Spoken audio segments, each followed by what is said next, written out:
जय हिंद। इस वीडियो में हम समझेंगे मेसोपोटामिया की सभ्यता के बारे में।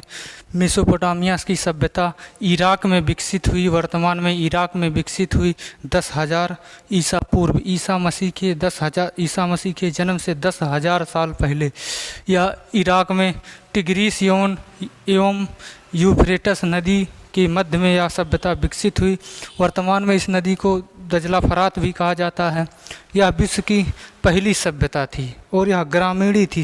विश्व की पहली शहरी सभ्यता सिंधु सभ्यता थी। पूरे विश्व की पहली सभ्यता मेसोपोटामिया की सभ्यता थी। जब सभ्य मानव एशिया में प्रवेश करे तो इराक में आकर बस गए। इराक में मेसोपोटामिया की सभ्यता विकसित हुई, लेकिन यह सभ्यता ग्रामीणी सभ्यता थी, शहरी नहीं थी। यहाँ के साक्ष्य केवल देखे जाते हैं, मिले नहीं हैं। मेसोपोटामिया की सभ्यता का मुख्य आधार कृषि था। अगर पूछेगा मेसोपोटामिया की अर्थव्यवस्था का मुख्य आधार कृषि था। यहाँ की जो भूमि थी अत्यधिक उपजाऊ थी। मेसोपोटामिया की सभ्यता 4 भाग में थी। सबसे पश्चिम में यह सुमेरु सभ्यता के नाम से विकसित थी, जिसे सेमेरियन की सभ्यता भी कहा जाता था। सिंधु सभ्यता के लोग यहीं से भागकर आए हुए थे। सुमेरु या सुमेरियन की सभ्यता से सिंधु सभ्यता के लोग आए थे।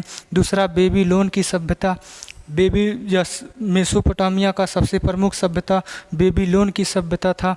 यहीं पर झूलता हुआ बगीचा किसे कहा जाता है? तो बेबीलोन को कहा जाता है। इसका मतलब ये हर किस नहीं कि बगीचा झूलता है। सिंचाई उचाई के लिए जो पानी जाता है उससे ऐसा लगता है कि जैसे झूल रहा है।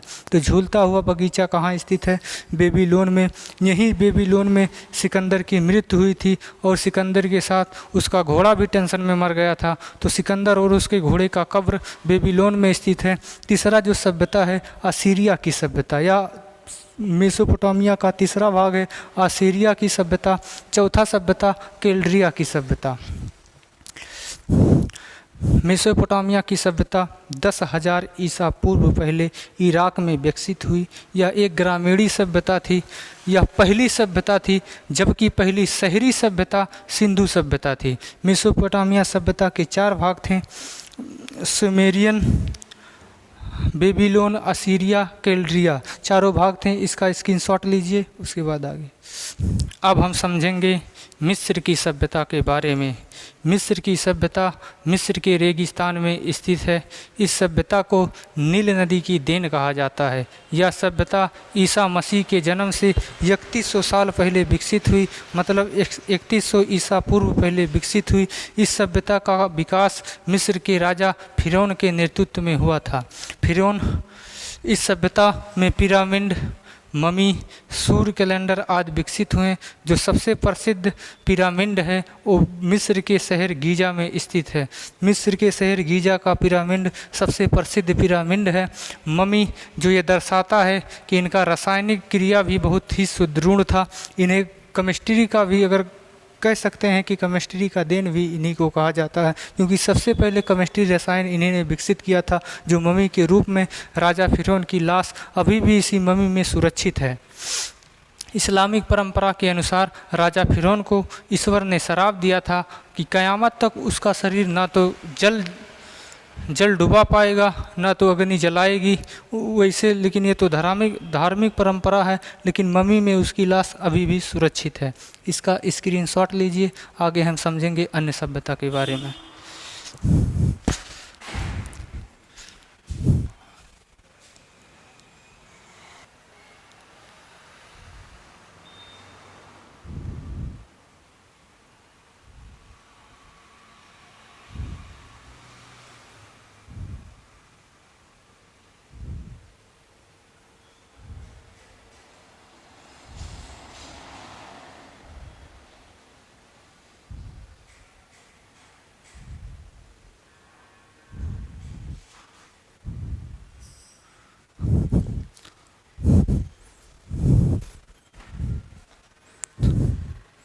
अब हम समझते हैं रोम की सभ्यता के बारे में।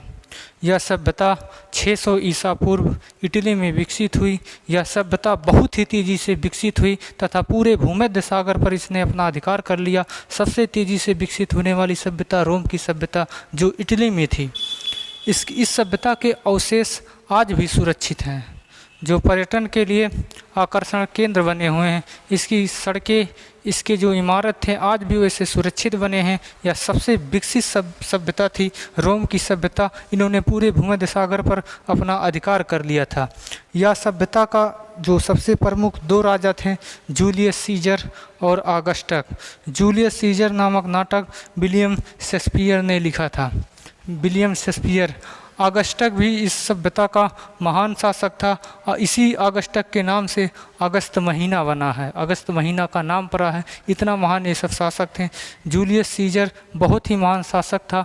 इसकी हत्या धोखे से इसके मंत्रिमंडल ने ही कर दी थी। तो रोम की सभ्यता अगर पूछे कहाँ विकसित हुई तो इटली में विकसित हुई। इस सभ्यता का विकास 600 ईसा पूर्व पहले हुआ।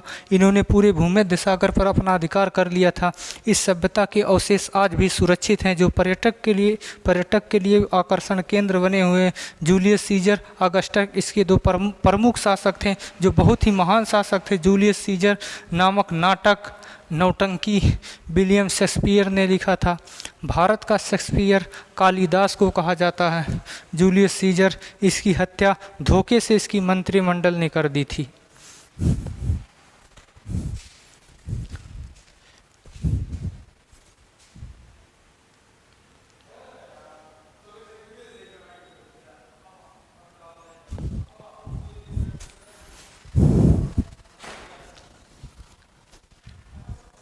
अब हम समझेंगे फारस की सभ्यता के बारे में। पर्शियन सभ्यता फारस में स्थित थी। वर्तमान में उसका नाम ईरान है। फारस की सभ्यता 500 ईसा पूर्व पहले विकसित हुई थी। उस समय क्वेश्चन एक बार पीसीएस में पूछा था कि फारस की सभ्यता किसके समकालीन थी। तो उस समय फारस की सभ्यता रोम की सभ्यता के समकालीन थी। उस समय भारत में महाजनपद का काल चल रहा था। मगध महाजनपद स्टार्ट हो गया था। उस समय मगध महाजनपद का शासक बिंबिसार था। बिंदुसार नहीं, बिंबिसार अजातशत्रु का बाबूजी। यह वर्तमान में ईरान में थी। इसकी भाषा जो थी वो फारसी थी तथा इस धर्म को मानने वाले, इस फारस की सभ्यता में रहने वाले पारसी धर्म के कहलाते थे। पारसी धर्म, जब यहाँ इस्लामिक रिवॉल्यूशन स्टार्ट हो गया, आपस में लड़ने लगे शिया सुन्नी, तो ये भाग कर अलग अलग क्षेत्र में चले गए। भारत में कुछ आए हैं पारसी धर्म को मानने वाले। यह आग की पूजा करते थे, जैसे रतन टाटा, दादा भाई नौरोजी जी, ये सब पारसी धर्म वाले थे। या आग की पूजा करते थे। अगला जो सभ्यता है वो पीली नदी या चीन की, या पीली नदी चीन में से हुंगो नदी भी कहा जाता है, या चीन की सभ्यता थी। बहुत ही परिश्रमी मतलब मेहनती लोग इस सभ्यता के थे। यह सभ्यता अपने उपजाऊ भूमि के लिए प्रसिद्ध थी। यहीं से रेशम की खोज हुई, कागज़ की खोज हुई। यह सभ्यता बहुत ही मतलब मेहनती इस सभ्यता के लोग थे। एक बार इस सभ्यता के लोगों ने सोचा क्यों ना भारत पर हमला किया जाए। विचार बना रहे थे, सब सेना उना लेकर भारत पर हमला के लिए तैयारी कर रहे थे। इधर भारत का शासक अशोक था। लगले अशोक ने ठोंक दिया कलिंग को, डर के मारा ये सब लौट गए। तो जो दर्शाता है इतिहास से कि भय बिना प्रीत कहाँ। अभी झारखंड का जो घटना है बहुत दुखद घटना है।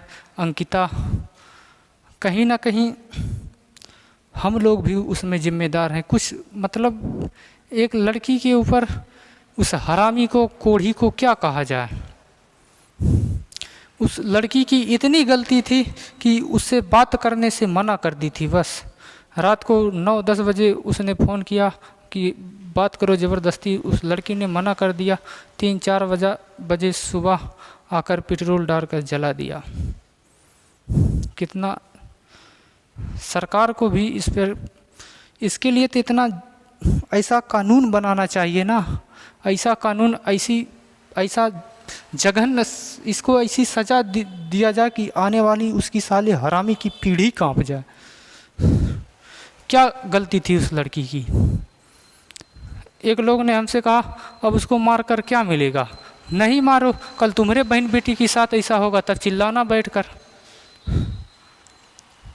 साले का घर द्वार फूंक दो। और इस पहली बात तो ये बुढ़वन लोग से अब कुछ नहीं होगा, इसमें युवा पीढ़ी को आगे आने पड़ेगा। हम लोगों के बीच में किसी लड़की को आकर कोई एसिड मार कर चला जाता है, एसिड फेंक कर चला जाता है, हम लोग देखते रह जाते हैं। शक होना चाहिए हमें अपनी मर्दानगी पर। क्या कर लिया इन नेताओं ने? हाथरस, मथुरा में हाथरस कांड में कुछ हुआ? कुछ नहीं हुआ। नेता क्या करेगा? इधर वाला पक्ष नेता के पास जाएगा, नेता उसको भी तसल्ली देकर भेज देगा। उधर हरामी का भी बाप जाएगा, नेता के लगे हाथ गोड़ जोड़ेगा, वो भी नेता कहेगा टेंशन मत लो। नेता से कुछ नहीं होगा बाबू, हमें ही अब कुछ ना कुछ करना होगा। छोड़ इस सब बातों को। हम जैसा छोट मोट टीचर ढेर चिल्लाएगा, साला मरवा देगा हम ही लोग को। आप लोग पर ही अब देश के भविष्य की जिम्मेदारी है। युवा शक्ति पर इन बुढ़ों से अब कुछ नहीं होगा। बुढ़वन की कहानी ख़त्म हो चुकी है। हम समझते हैं स्पार्टा की सभ्यता को। स्पार्टा की सभ्यता ग्रीस में एक छोटा सा स्थान था स्पार्टा, वहाँ ये सभ्यता विकसित थी। यह सभ्यता अपने बहादुर सैनिकों के लिए विख्यात थी। यहाँ के मात्र 300 स्पार्टा के 300 सैनिकों ने ग्रीस के 20,000 सैनिकों को मात दे दिया था। इस स्पार्टा के सैनिकों का ट्रेनिंग बहुत टफ था, 10 साल का ट्रेनिंग था।